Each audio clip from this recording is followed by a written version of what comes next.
इंदिरा गांधी 1982 में कनाडा गई हुई थी, तो वहीं से ईवीएम मशीन को लेकर के आई। सभी पार्टियों ने समर्थन किया और समर्थन करने के बाद जो है धीरे धीरे ईवीएम मशीन का रफ्तार आ गया। 2004 में पूरे भारत में ईवीएम मशीन से लोकसभा का चुनाव हुआ। 2 बार घोटाला किए हैं, आप भी घोटाला करके सरकार पर हो। तो 2014 में ईवीएम मशीन का घोटाला भरपूर रूप से बीजेपी ने किया और करके अपनी सरकार बनाई। 2019 में भी ईवीएम घोटाला करके सरकार बनाई। जैसे उत्तर प्रदेश से अखिलेश यादव जी हैं, ये जो है ईवीएम मशीन का घोटाला के विषय में पर्दाफाश कर रहे हैं। इसके लिए हम वामसेप संगठन वाले, हम बहुजन मुक्ति पार्टी वाले ईवीएम मशीन के हर बूथ पर तोड़ेंगे तभी छोड़ेंगे, बगैर तोड़े हुए छोड़ेंगे नहीं। ईवीएम पूरा आप लोग ऐसा चैलेंज होगा? हाँ, एकदम चैलेंज है। 2024 में ईवीएम मशीन को तोड़ देंगे, हर बूथ पर तोड़ेंगे। कितना मशीन लाएगी चुनाव आयोग, उसको हम लोग देखेंगे।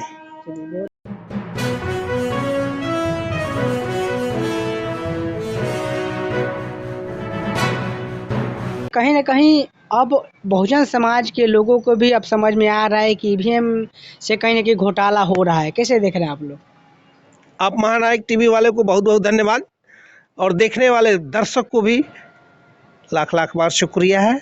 महानायक टीवी के पत्रकार महोदय, आप हमसे जो है ईवीएम मशीन के विषय में पूछे हैं, तो मैं वामसेप संगठन का कार्यकर्ता हूं और बहुजन मुक्ति पार्टी का सारण कमिश्नरी का अध्यक्ष हूं।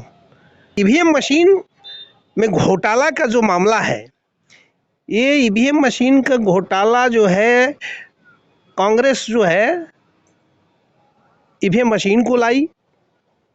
इंदिरा गांधी 1982 में कनाडा गई हुई थी, तो वहीं से ईवीएम मशीन को लेकर के आई और इस ईवीएम मशीन को ऐसे ऐसे जगह पर अंडमान निकोबार वगैरह इलाके में एक एक बूथों पर लगा करके और टेस्ट किया। टेस्ट करने के बाद जो है सभी पार्टियों ने समर्थन किया और समर्थन करने के बाद जो है धीरे धीरे ईवीएम मशीन का रफ्तार आ गया।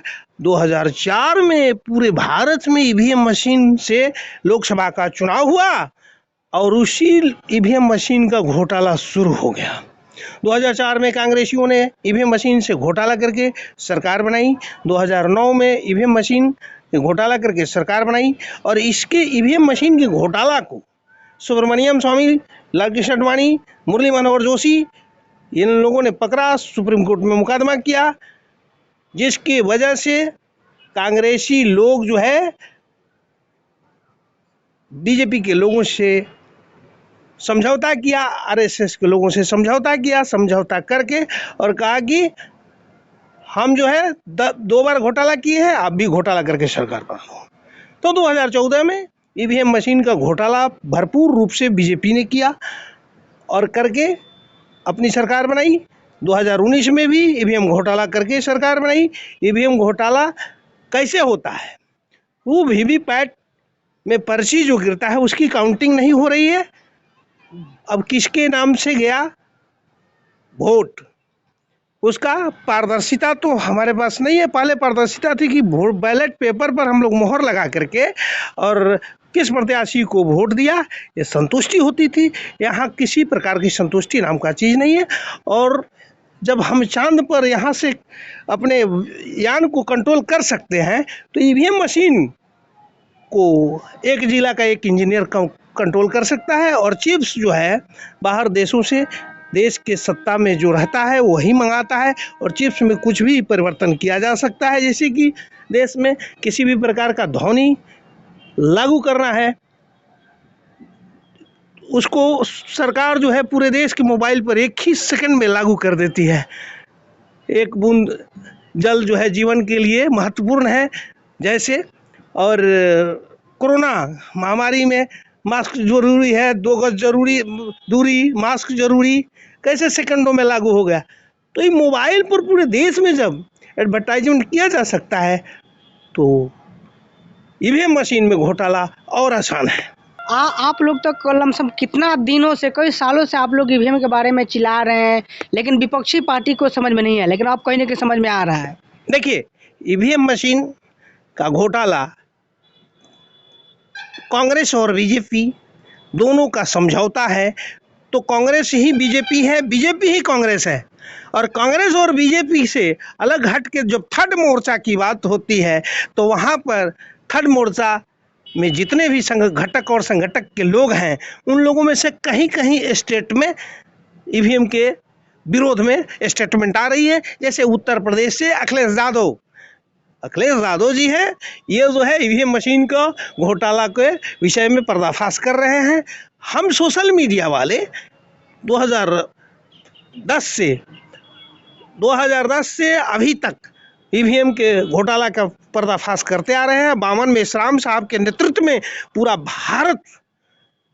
भारत में ईवीएम मशीन के घोटाला का पर्दाफाश किया जा रहा है, हर साल किया जा रहा है। हर साल प्रोग्राम लेकर के ईवीएम मशीन के घोटाला का पर्दाफाश किया जा रहा है, जिसके कारण स्टेट में ओबीसी की बनी सरकारें अब जो है ईवीएम के घोटाला पर समर्थन में उतर गए हैं।